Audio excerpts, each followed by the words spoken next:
కాంగ్రెస్ పార్టీలో గత 30 నుండి 40 ఏళ్లుగా పార్టీ కోసం పనిచేస్తున్న నేతలు ఎంతో మంది ఉన్నారు. అయితే వారికి ఎలాంటి అవకాశాలు కల్పించాలనే అంశంపై పీసీసీ మల్లగుల్లాలు పడుతోంది. ఇస్తే వారికి ఏ పదవులు ఇవ్వాలి, ప్రభుత్వంలోకి తీసుకోవాలా లేక వారి సేవలు పార్టీలో వాడుకోవాలా అనే అంశంపై పార్టీ లోతుగా ఆలోచన చేస్తోంది. అయితే పార్టీలో పనిచేస్తున్న సీనియర్ నాయకులు ఎవరు, వారు ఎలాంటి పదవులు ఆశిస్తున్నారు, పార్టీ వారికి ఎలాంటి పదవులు ఇవ్వాలని ఆలోచన చేస్తోంది, ఆ వివరాలేంటో ఈ కథనంలో తెలుసుకుందాం.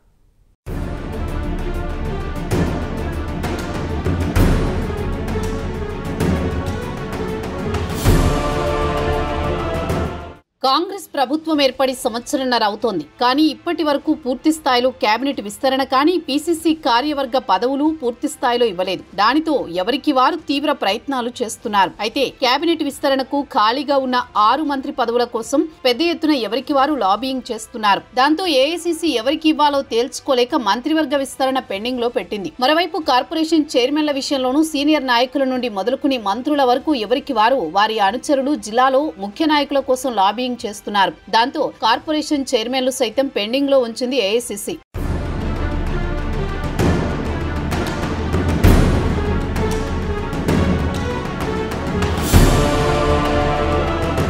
ఇక పార్టీ పదవుల విషయానికి వస్తే కాంగ్రెస్ అధికారంలోకి వచ్చిన తర్వాత అటు పీసీసీ చీఫ్ గా ఇటు సీఎం గా 2 బాధ్యతలు నిర్వహించడం సీఎం రేవంత్ రెడ్డికి ఇబ్బందిగా మారింది. దీంతో ఏఐసీసీ కొత్త పీసీసీ చీఫ్ గా మహేష్ కుమార్ గౌడ్ కు అవకాశం కల్పించింది. అయితే పీసీసీ చీఫ్ గా బాధ్యతలు చేపట్టిన మహేష్ కుమార్ గౌడ్ 8 నెలలు పూర్తవుతోంది. అయినప్పటికీ ఇప్పటి వరకు కార్యవర్గం నింపలేదు. లిస్ట్ రెడీ అయ్యింది కానీ అధిష్టానం గ్రీన్ సిగ్నల్ ఇస్తే అయిపోతుంది అంటున్నారు గాంధీ భవన్ పెద్దలు. అయితే కార్యవర్గంలో అవకాశం ఉన్న మేరకు పదవులు వస్తాయి. కానీ ఇప్పటికే మాజీ పీసీసీలుగా, మాజీ మంత్రులుగా, సీనియర్లుగా ఉన్న వారికి ఎలాంటి పదవులు ఇవ్వాలని ఆలోచనలో పడ్డారట పీసీసీ చీఫ్, ఏఐసీసీ అధిష్టానం.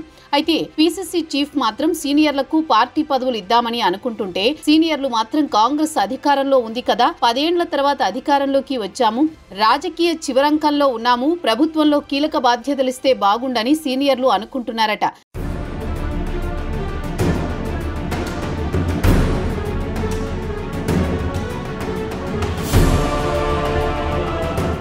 సీనియర్ కాంగ్రెస్ నేతల కోసం టీపీసీసీ రాజకీయ సలహా కమిటీ, క్రమశిక్షణా చర్యల అమలు కమిటీ, సంవిధాన బచావో కమిటీ, నియోజకవర్గ పునర్విభజన అంశంపై పనిచేసేందుకు కమిటీ, ప్రచారం కమిటీ, చైర్మన్, ఎగ్జిక్యూటివ్ కమిటీలు ఇలా చాలా కమిటీలు వేయాలని చూస్తున్నారట. వీటితో పార్టీ బలోపేతం కావడానికి ఎక్కువ అవకాశం ఉంటుందని, ఈ పదవులకు సీనియర్లైతే సరిపోతారని, వారి అనుభవాన్ని ఉపయోగించి పార్టీని ముందుకు తీసుకువెళ్లేందుకు ఎక్కువ అవకాశాలుంటాయని ఆలోచన చేస్తోందట పార్టీ హైకమాండ్. సీనియర్లు కోరినట్లు ప్రభుత్వంలో కీలకంగా ఉండే బాధ్యతలు లేదా మిగిలిన నామినేటెడ్ లో కీలకంగా ఉండే కార్పొరేషన్ చైర్మన్లు ఇస్తారా, లేదా పీసీసీ ఇచ్చే ఆ పదవులు తీసుకుంటారా, లేక హాయిగా రిటైర్మెంట్ తీసుకోవాలని సీనియర్లు ఆలోచన చేస్తారా, పార్టీ లేదా ప్రభుత్వంలో ఏ పదవి ఇచ్చినా చేస్తారా అనేది చూడాలి.